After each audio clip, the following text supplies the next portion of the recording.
Hello everyone, my name is DM Rawlings, the 10-Minute DM. I'm an experienced Forge in the Dark GM and designer, and I wanted to offer some advice, 10 minutes at a time. Today we're going to start with the Fiction First mindset.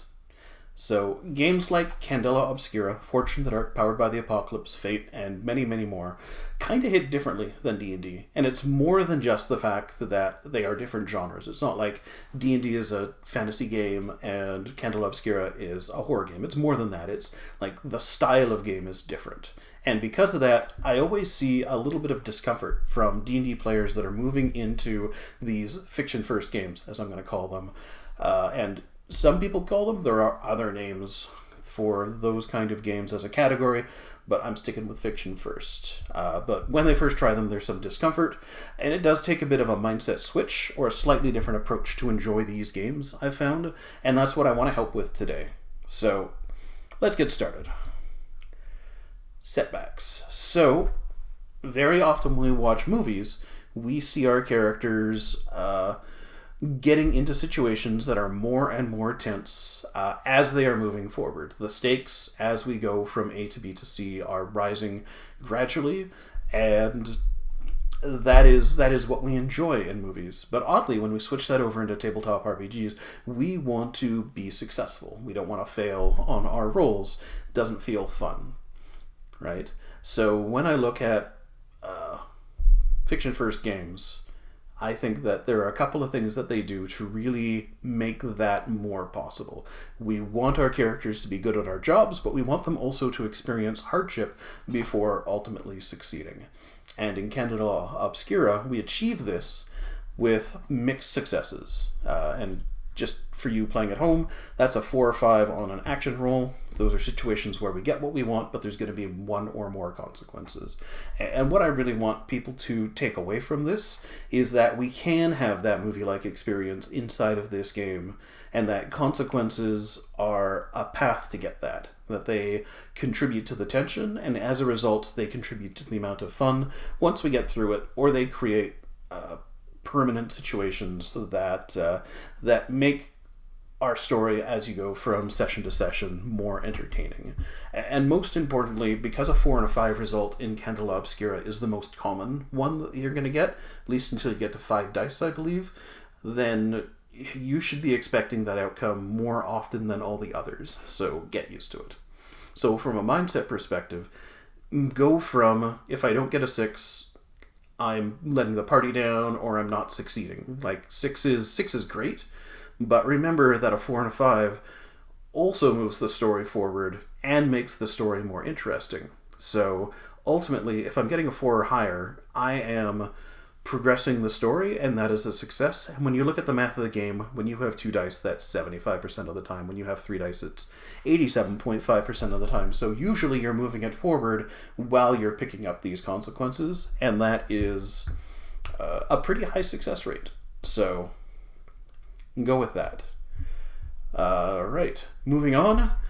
There's a big difference between D&D that has a whole bunch of rules to a game like Candela Obscura that has very few.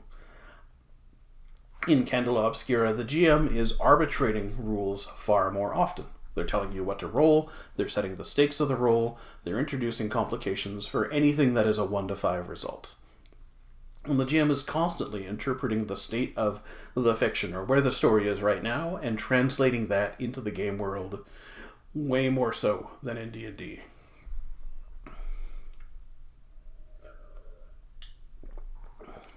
So a good example of this is falling damage. Let's say you're pushed from the top of a building. In D&D, it's easy. You say, every 10 feet, that's 1d6 damage. But in Candela Obscura, you're never going to have prescriptive falling damage. The GM needs to look at the situation, look at where the fiction stands and where the story is at, and then make a call based on the stakes. Is it 1 body? Is it 2? 3? Can we maybe use something other than harm as a consequence? The GM has full discretion to do what they want. And I'm here to tell you that that's perfectly okay. As a GM, your job is to responsibly interpret the fiction and apply fair consequences. So, A few ways that you can help players be informed about what they're getting them into is to be explicit about the stakes of a roll. Something I noticed Matt Mercer didn't do in the first session was say, this is a high stakes roll, or whatever. The consequences severity reflects the stakes, so we should allow players to know how risky the thing is that they want to do, and then decide whether they want to take that approach or maybe take another one so that they have that control. And as a player, consider placing trust in the GM to do what's interesting in the story. Choose the actions that you take or the approaches to situations that you use that beg for interesting consequences that maybe, like if you already suffered a couple of body marks, maybe try to do something that doesn't risk your body, and control things that way.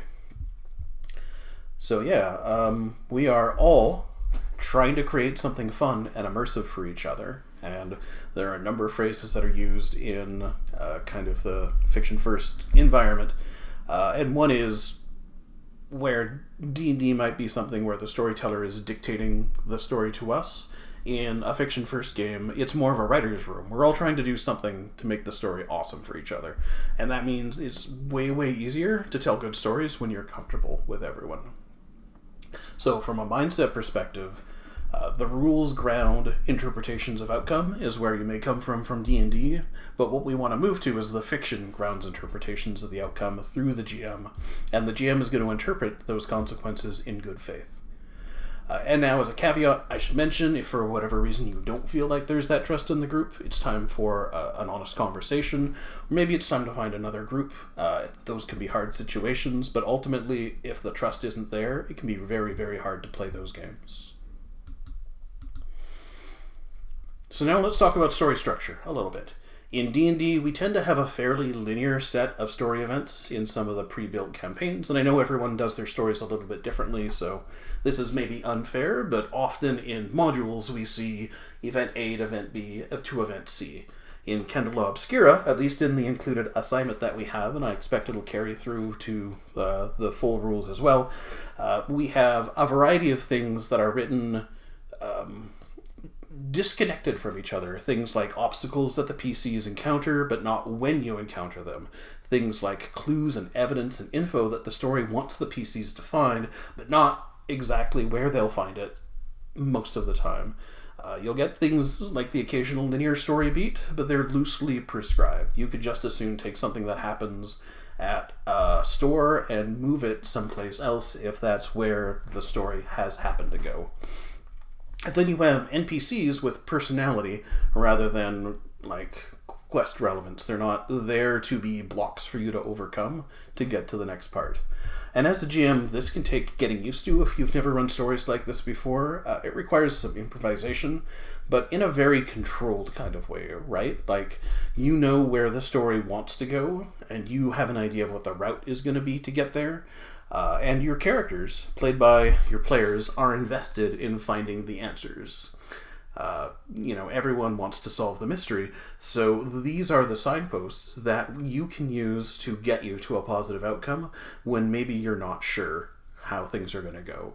And there is a guideline in Fiction First games called Play to Find Out What Happens. Really, what that's kind of saying is that the dice dictate whether something's going to be easy or hard, whether or not you're going to have to take a different approach to get things. Basically, you don't know what the outcomes of these scenarios are going to be, so whatever the story is telling you, just go with that, and it'll work out in the end. And in addition to that, the players are going to dictate where they place their attention. So if they want to, then they may go to a totally different setting that is relevant for the mission as written, but you can always pick the mission up, and you can put it where it needs to be, again, if it fits the fiction. And as a GM, this can be scary, like we're on a runaway freight train, but it is still fairly controlled. We know what's happening in the context of the fiction, and we can follow the fiction to logical ends to get us back on track so that we can get to the place that we want to. So, given the fiction, we might be able to anticipate what's going to happen next. Often I say, okay, in the movie version of what's happening right now, what would be the bad thing that happens? What would be the thing that puts this back on track? We've all seen a million movies, so we can just kind of internally channel that and use that as a resource. Discover what would be interesting to happen right now in terms of consequences. We can be flexible and adapt to what happens. When there's full failure, mixed success, or a 6, we can be adaptive. And then we also have the ability to move clues around at our discretion. Like, if the players don't know that something is supposed to exist in a place, it doesn't matter if you introduce it somewhere else, so long as it's not a bit of a head scratcher as to how that situation could possibly play out. So obviously this takes practice, but I promise you will pick it up quite quickly if you practice it as a discipline. So mindset-wise, go from events happening in a linear kind of fashion, and that clues exist in specific places that the characters have to find to move forward, to events can happen in any order as suits the fiction. Clues exist where they need to further the story, and until we tell our players something, it's not locked in stone. Next up, let's finish up by talking about player characters for a moment. We probably all had a DM in the past who really felt like they were out to kill us, or been in a situation where we didn't feel like we could walk 5 feet without having some kind of stupid trap spring on us. Candela Obscura is not that kind of game. In a way, this is a bit of a repeat of Trust Your GM.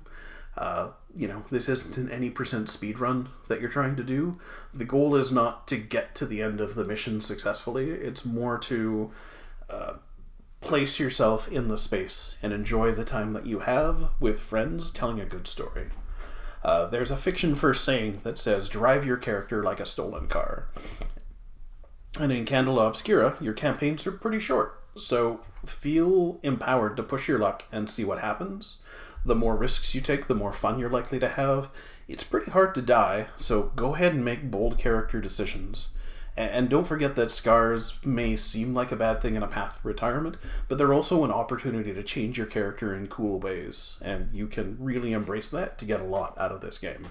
So from a mindset perspective, go from I don't want to lose my character and the DM is out to get me, to I want to do something really awesome with my character and the DM wants to tell a cool story with me. So all said and done, it is possible that fiction first games might not be the best fit for you. Maybe you want to push lead around a virtual table. That's perfectly fine. Play games that make you happy. But I would encourage you to give one a try, though. You might end up liking it. I've been DM Rawlings, the 10-Minute DM. And if you like what you see, please hit subscribe.